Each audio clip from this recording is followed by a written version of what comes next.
अस्सलाम वालेकुम वरहमतुल्लाहि वबरकातुहू।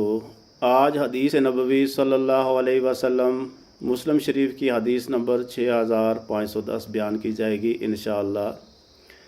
हज़रत अबू हरीरा रज़ी अल्लाह तआला अन्हु से मरवी है, फरमाते हैं कि एक बार हम नबी रहमत सल्लल्लाहु अलैहि वसल्लम की खिदमत में बैठे थे कि आप सल्लल्लाहु अलैहि वसल्लम ने 3 बार फरमाया कि उस शख्स की नाक खाक आलूद हो।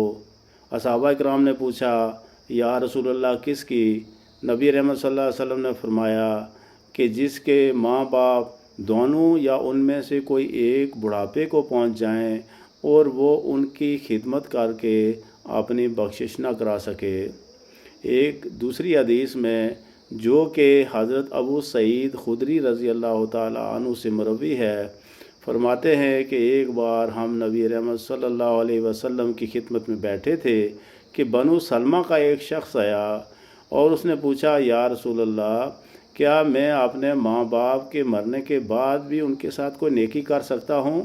तो नबी रहमत सल्लल्लाहु अलैहि वसल्लम ने फरमाया, हाँ, उनका नमाज जनाजा पढ़ो, उनके लिए इस्तग़फ़ार करो, अगर उन्होंने किसी से वादा किया था तो उस वादे को पूरा करो, जिनसे वो हुस्न सलूक करते थे तुम भी उनके साथ हुस्न सलूक करो, और उनके दोस्तों के साथ अदब और एहतराम से पेश आओ।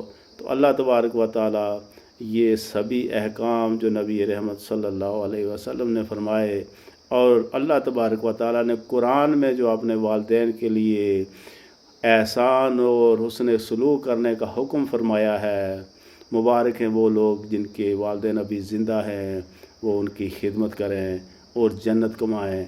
जिनके फ़ौत हो चुके वो उनके लिए इस्तग़फ़ार करें, उनके लिए सदका खैरात करें। अल्लाह तबारक व तआला कबूल फरमाए। आमीन या रब्बल आलमीन।